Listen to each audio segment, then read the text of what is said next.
Hello, Yukon 28209. Yes, this is Candy Matson.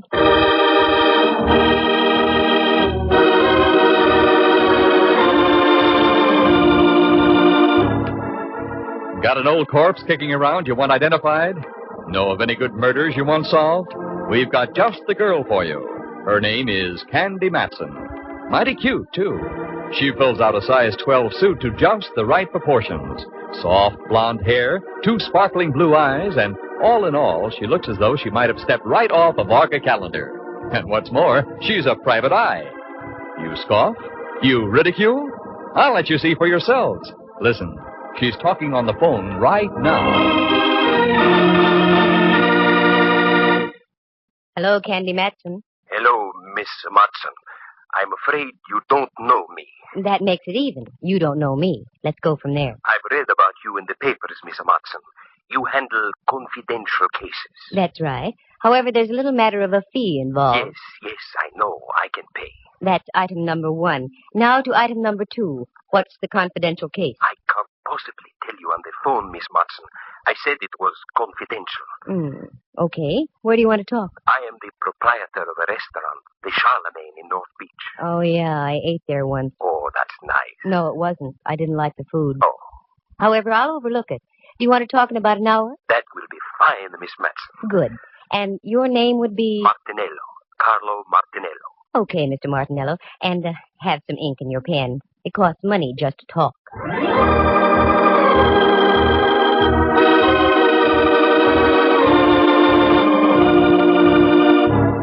I probably sounded rough and commercial, but you have to be in this racket.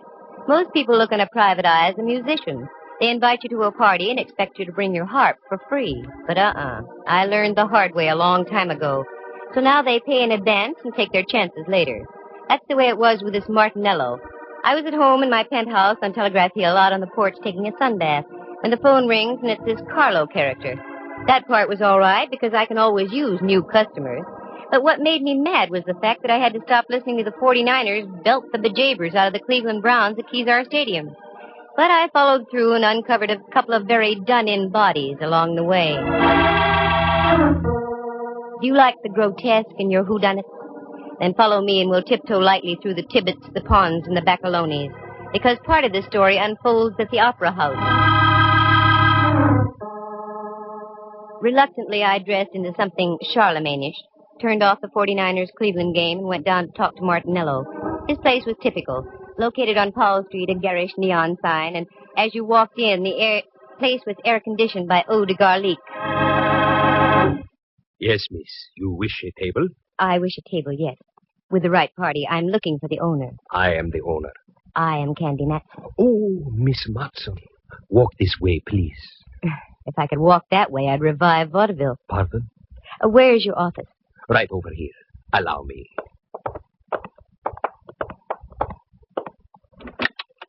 After you, Signorina. Thank you, senor. Here, sit down, please. Thanks. Now, Martinello, what's on your mind? Always, all my life, I have run a very nice, respectable place. Mm-hmm. Until this morning. What's with this morning? I go down to the basement. My icebox is down there.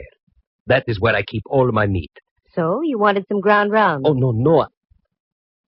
Perhaps I'd better show you. Please, you will come with me.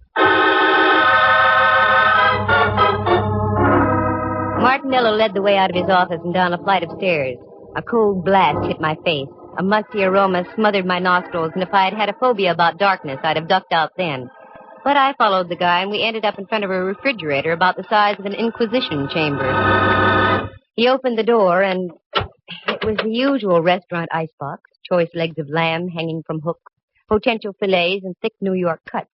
The box was cold, and I started to shiver. Not from the refrigeration, though, because over in the corner was a man. He looked like something out of a long-lost Arctic expedition. He had a long, flowing mustache, every bristle of which was coated with ice. He was quite frozen and quite dead.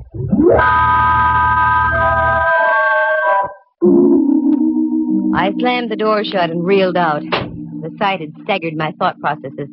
Martinello reached over by a salami-slicing table and turned on a Mazda. A weak affair that casts dim shadows about the damp basement. Is that your little surprise? Yes, Mr. Matson. That is what I was greeted with this morning. Have you notified the police? Oh, no. Why not? As I told you, I have run a very respectable place. And, too, that is why I am hiring you. You can get in trouble, you know. Yes, that is why you must help me. Please, Miss Matson, say you will help me. I will pay you anything you say. I stick my neck out in the strangest places. Now it's a refrigerator. Okay, Martinello, $2,000. What?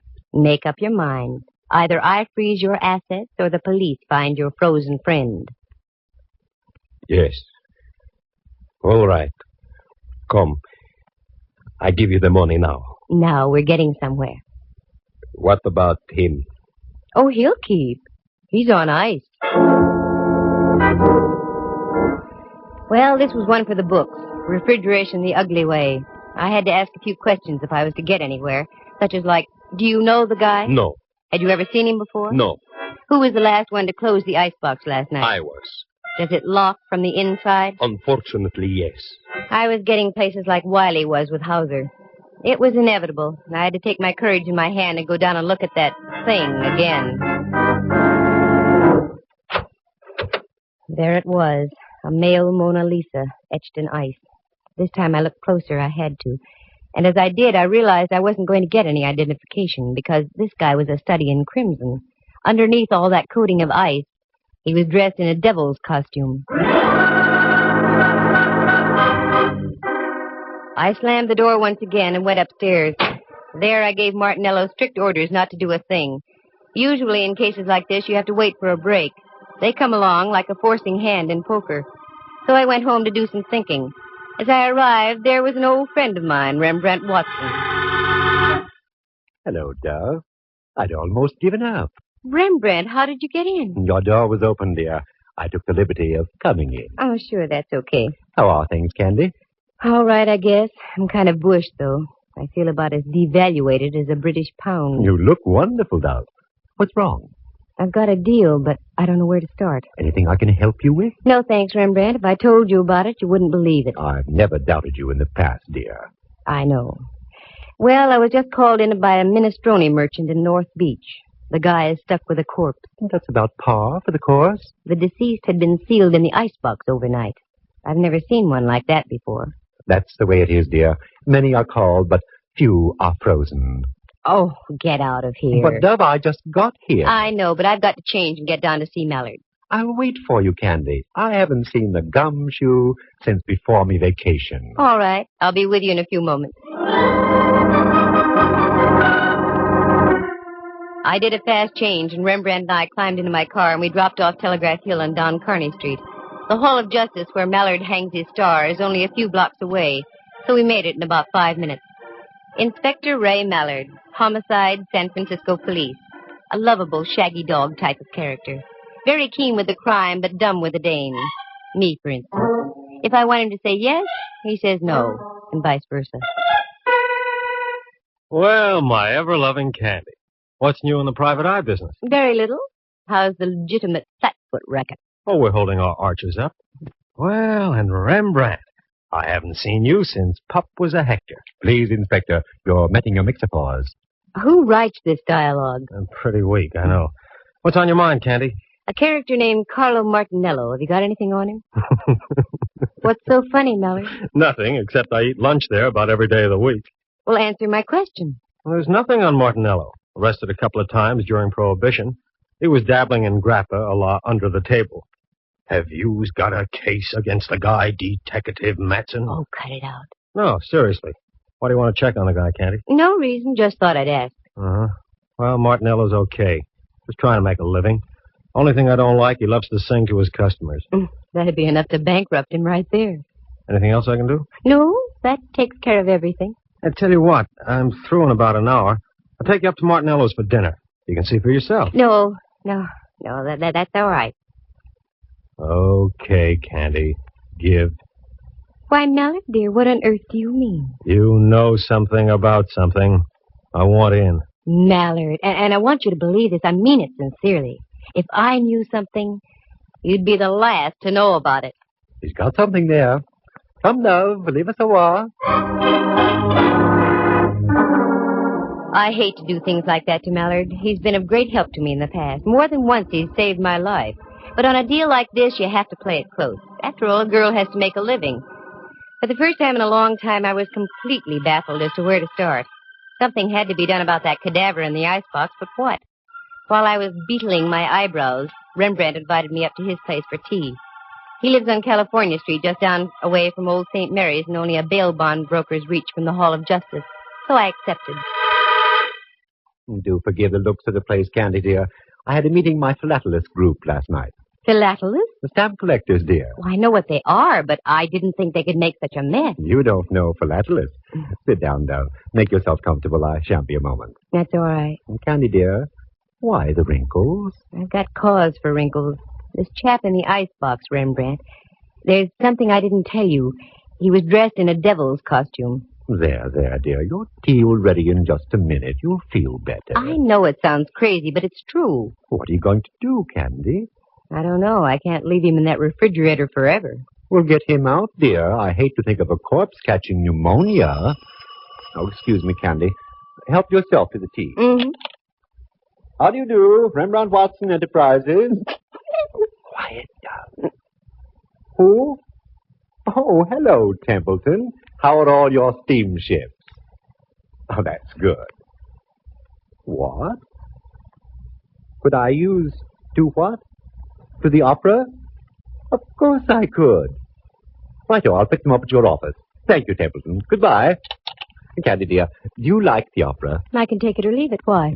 It suddenly develops that I have 2 tickets tomorrow night for Tales of Hoffman. Oh, Rembrandt, I don't think I can go. Come, Candy. It'll do you good. You've been working too hard. You need a little relaxation. Tales of Hoffman, Okay.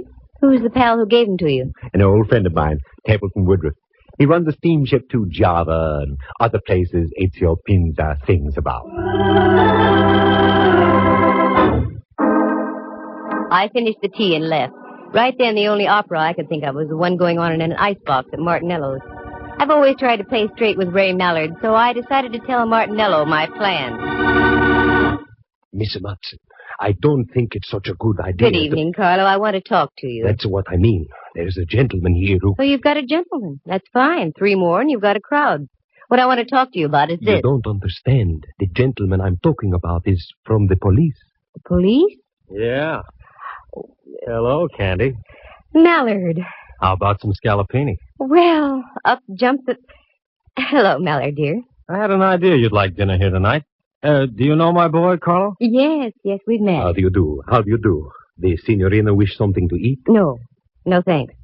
I want to talk to you, though, Mallard. Sure. Come on into my booth. We'll share some salami. No, thanks.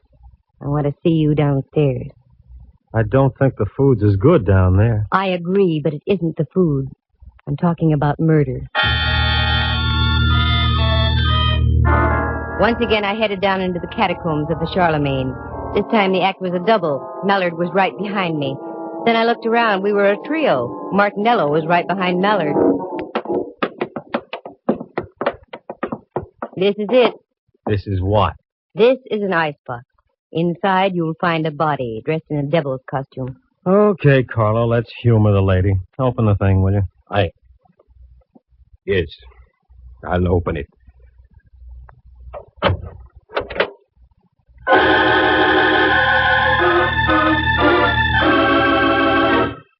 Lovely view of the beef. It's gone. The body's gone. Okay, Martinello, start talking and make some sense while you're doing it. Please, Miss Matson, I don't know anything. I haven't been down here all day. Get rid of those arched eyebrows, Martinello. You know something. What is it? Wait a minute, Candy. I'll do the questioning. In the first place, Carlo, was there or was there not a body in here? Well... Sure there was. He can't deny it. Here's a check for $2,000 signed by Martinello himself. Well, Carlo? Yes. There was a body, all right. Who was it? Friend of yours? No, Inspector. I never saw him before. Why did you call Miss Matson? Why didn't you come to see me about it? Well, you know, Inspector, the police... Just because you were once arrested for bootlegging, Carlo, is no reason to be afraid of the police. Yeah, well, I'll put a couple of my men on the job and see what we can turn up. What? Is that all you're going to do, Mallard? No.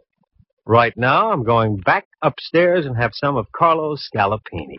Mallard, are you out of your head? Look, Candy, in order to have a murder case, you've got to have a body. Obviously, we're fresh out. And until your pal with the devil's costume turns up, I intend to live my typical everyday life. Don't forget the mushrooms, Carlo. There are times when I get so mad at Mallard I want to scream. I didn't, though. I only scrammed. I hung on to the 2,000, however. I felt I deserved it just for getting my curiosity aroused. And it was aroused plenty. Corpses don't get up and walk out of iceboxes by themselves. But after all, Mallard had a point. There was nothing to be done without a body. So I went home and waded into a stack of dirty dishes that had been piling up. Then I fixed dinner and started a new stack of dirty dishes. Got a book and ducked into bed. In the morning, I had an idea. After breakfast, I went down to the corner of Broadway and Columbus. That's where North Beach does a neat blend with Chinatown. On the corner was a Joe who sold newspapers. I'd known him for some time, and he seemed to like me.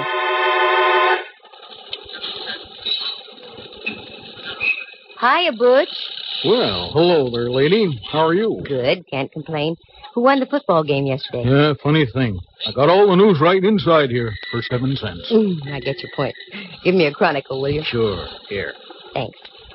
Who do you like in the feature at Bay Meadows? A goat named Candy. What did you say? There's a pig named Candy running in the 7th. Take it or leave it. What a tip. I don't get it. Well, what's really on your mind, lady? Here's a 20. You can play it on Candy all for yourself. Well. Do you know a gent named Martinello, Butch? He owns the Charlemagne down the block. Sure. What about him? That's what I'm asking you. What about him? Oh, he's all right. A little screwy, but he keeps his nose clean. Is that all? Yeah. Should there be more? I don't know. Thanks, Butch. I hope Candy pays off.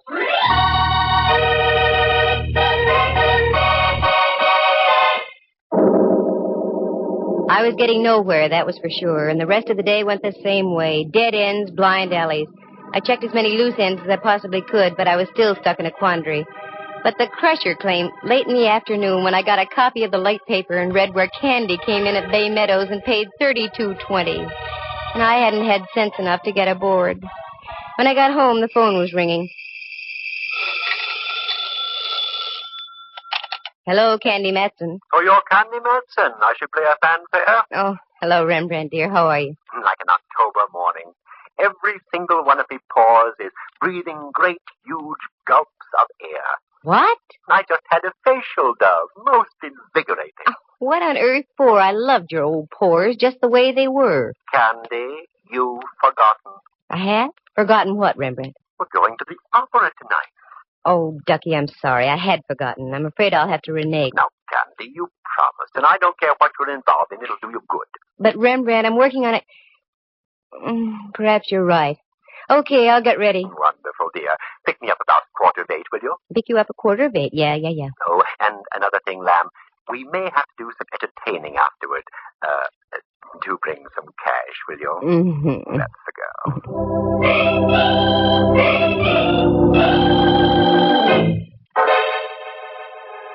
That Rembrandt, always stony broke. I guess photography isn't what it's cracked up to be. I didn't mind, though. He's been a friend to me on more than one occasion. Well, if I was going to the opera, I had to start thinking in operatic terms. I fished around in the closet and came up with something that would have done any woman's heart good. One of those strapless affairs that you can't stop breathing in for one moment, otherwise the opera is no longer the main attraction.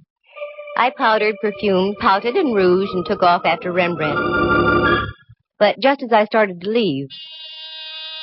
Just a moment. Well, get a load of the Duchess. Mm-hmm. It won't be Halloween for another couple of weeks yet. Oh, very funny. Come on in, Millard. What are you decked out for, Candy? Something you wouldn't understand. I'm going to the opera. Oh, I love the opera. Any horse opera with Tex Acuff in it. That's what I thought. What's on your mind, Millard? I've got to pick up Rembrandt in 10 minutes. Well, I was just driving by, so I thought I'd stop and tell you the news. News? About what? We found El Diablo. The guy in the icebox? Yeah. Martinello identified him. He was floating in the water off Aquatic Park. Any lead on him? The best. He was Salvini, the second baritone with the opera company. That's all, Candy. I hope you enjoy the performance tonight. A baritone with the opera company. Well, that explained the costume, but it didn't explain a lot of other things. I walked down the stairs with Mallard. He got in his squad car, flicked on the flashing red light, and with a burst of his siren, rolled down the street. I'd have to speak to Mallard about that. All the neighbors had their heads out of their windows as I climbed into my car and followed. What an exit. I picked up Rembrandt and we drove up to the Civic Center. I found a place to park. A minor miracle.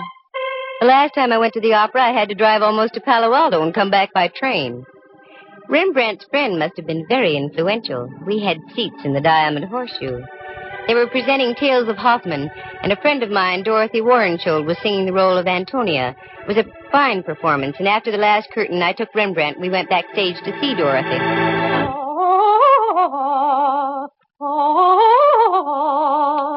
This is her dressing room, Rembrandt. Yes? Hello, Dorothy. This is Candy Matson. I have a friend with me. Oh, do come in, please, Candy. Candy, how are you? Couldn't be better. Dorothy, may I present Mr. Watson? Rembrandt, this is Miss Warrenshold. I'm delighted. You're in magnificent voice tonight, dear. Thank you. Sit down, won't you? I've only a moment. We're rehearsing some of the scenes in Faust tonight. Rehearsing after a full evening's performance? It has to be done, Candy. Our baritone disappeared.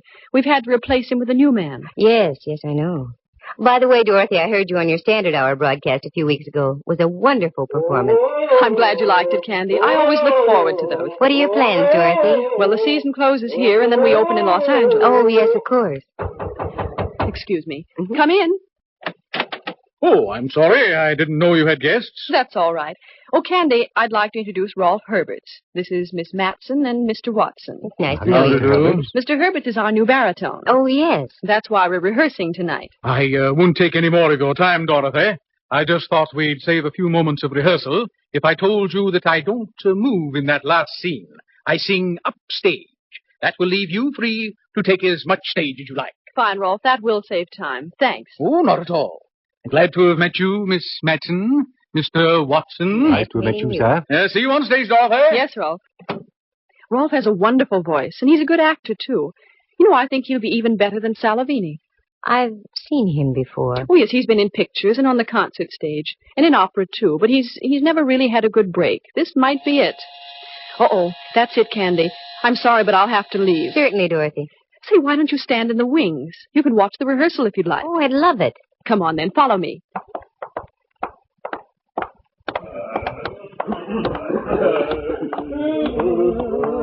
All right, the places, everyone. Places. This is all right, Candy. You can stay right here. Thanks, Dorothy.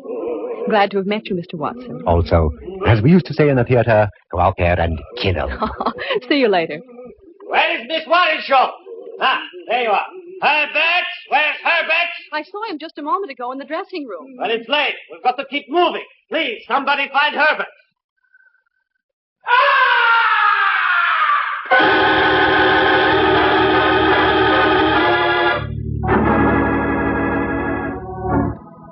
From way up in the heights of the stage, the opera house was pierced with a blood-curdling scream. That was no ordinary scream. It was the scream of death. You wait here, Rembrandt. Keep your eyes open. I'm going up to have a look. That scream wasn't in the score of Faust.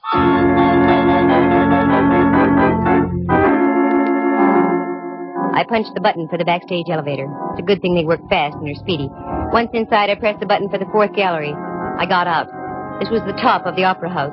The place was loaded with old sets, props, papier-mâché alligators, gold goblets. Then, over on the other side of the catwalk, I saw it. The body of a man all crumpled and distorted. I hit the catwalk and ran over. It was 100 feet above the stage, and as I looked down, I could see a score of strained faces looking up through the darkness. I got on the other side and bent over the body. It was that of Rolf Herbert. Candy, down here. I think your man just dumped down underneath the stage. Again, I did a Mel Patton. The elevator shot me down to the stage level, and there was Rembrandt, wild-eyed. He came down the elevator on the other side, Candy. Then he cut across the stage and down those steps. Come on, Rembrandt, follow me. I may need help.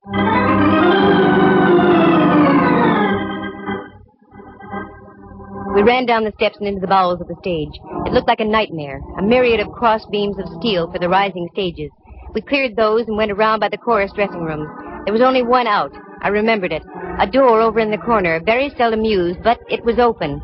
It led into a long tunnel with giant steam pipes running overhead and to the right. This went underground over to the Veterans Building.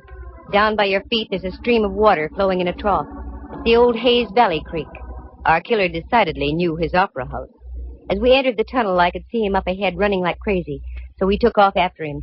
We made the other side, and it breaks into a big engine room. As we came into the opening, I looked around. The engineer was lying on the floor out like a light, blood spurting from his scalp. Then I glanced up. There was another door. This led into the Veterans Building itself and an avenue of escape onto Van Ness. I ran up. Then as we got into the long corridor, I saw Martinello breaking for the door. Stop! Stop, Martinello! Stop! You think I am a fool? I do if you don't stop. Try and get me. Okay, pal. You asked for it.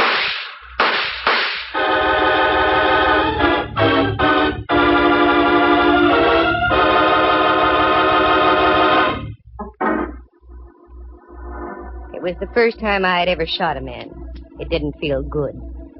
But he lived, and later the doctors of law gave him a little pill.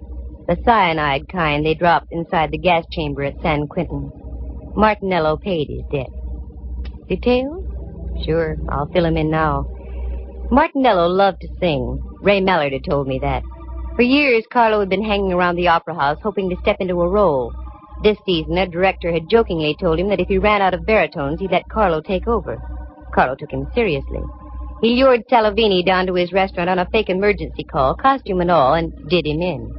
But then he became frightened. That's when he called me. It was worth $2,000 to have me hush things up. But I don't operate like that.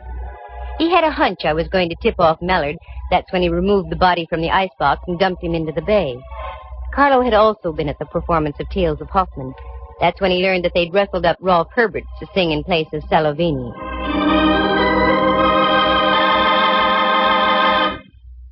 By this time, Martinello was obsessed with the idea of singing in the opera house and wouldn't stop at anything. Right after Herberts left Warrenshold's dressing room, he managed to get Herberts into the elevator and up to the fourth gallery behind the stage. That scream was produced by a 6-inch stiletto through Herbert's heart from the hands of Martinello. And that's when our chase began. I hope I never see that tunnel under the opera house again. That Mallard and his sentiments. It was he who gave me that gun just a week before, for my birthday. He said I needed protection. Well, darn it, I do. But I can't get Mallard to believe me. Instead, he just gives me guns.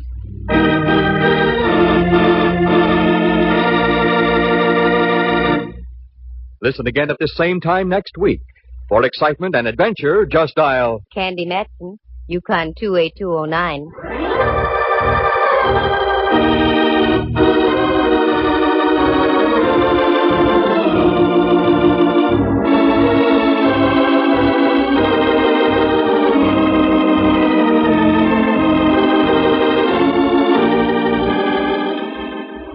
Heard tonight were Harry Bechtel as Rolf Herberts, Jerry Walter as Carlo Martinello. Henry Leff plays the role of Inspector Mallard, and Jack Thomas is Rembrandt. Dorothy Warrenshold, star of the Standard Hour and the San Francisco Opera Company, was heard as herself. The program stars Natalie Masters as Candy and is written and produced by Monty Masters. With the exception of Miss Warrenshold, any resemblance to actual people in tonight's play is purely coincidental. Candy Matson comes to you from San Francisco. This is Dudley Manlove speaking.